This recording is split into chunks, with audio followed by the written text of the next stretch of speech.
Buenos días, estamos ante un nuevo tema de esta materia de auditoría y evaluación pública.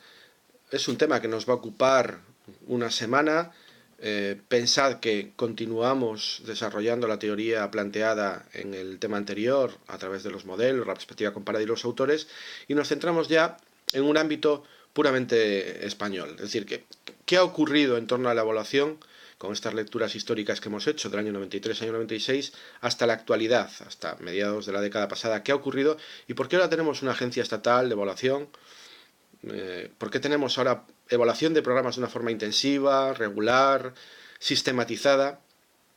Yo os recomiendo básicamente, y son las lecturas que os he seleccionado, dos lecturas que creo que pueden ser importantes para el contexto, para explicar por qué la evaluación no es solo medir, sino considerar idoneidad de acciones, de estrategias, de criterios y de principios. Una primera lectura es sobre la evaluabilidad. Es decir, no la evaluación, sino la evaluabilidad. Distinguir estas dos orientaciones es clave porque nos lleva o hacia una estrategia, o hacia una acción estratégica, o hacia un instrumento. Y los instrumentos están muy bien, los vamos a ver ahora, pero lo fundamental es la estrategia. Lo fundamental es, como os decía al principio, el por qué, el para qué, el qué. El cómo, el cuándo y el dónde son cuestiones más instrumentales. Por tanto, distinguir evaluabilidad de evaluación es clave.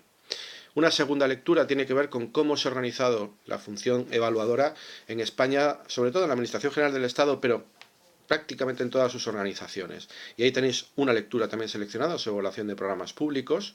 Para esto es muy importante que centréis vuestro análisis cada vez que penséis en un programa público concreto. Es decir, hacer una lectura de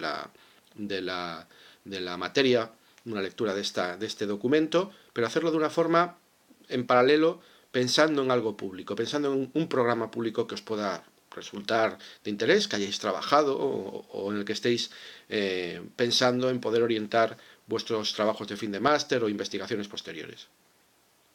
Importante, la tercera parte de este tema 2 es la que tiene que ver con la autoevaluación. Y ahí pasamos de los criterios de la evaluación a las herramientas. Y tenemos dos herramientas fundamentales que algunos ya habréis visto, otros no, algunos incluso las habréis trabajado en vuestras unidades, que son el FQM, el método FQM y el método EVAM. Son dos métodos de evaluación, de autoevaluación, uno europeo, otro español, uno europeo evolucionado del ámbito privado al público, otro propiamente público, desarrollado en colaboración entre distintos niveles de administración, fundamentalmente el Estado y los entes locales a través de acuerdos de cooperación entre Ministerio y FEMP, pero son en todo caso modelos desarrollados para aplicar la función evaluadora. Por tanto, tienen sus limitaciones también, pero nos permiten seguir una operativa, descender al terreno y pensar que efectivamente para evaluar sí que hay que medir, aunque no es lo fundamental, pero sí que hay que medir y se puede medir. Con las limitaciones que tienen las medidas en el ámbito de los servicios y en concreto de los servicios públicos.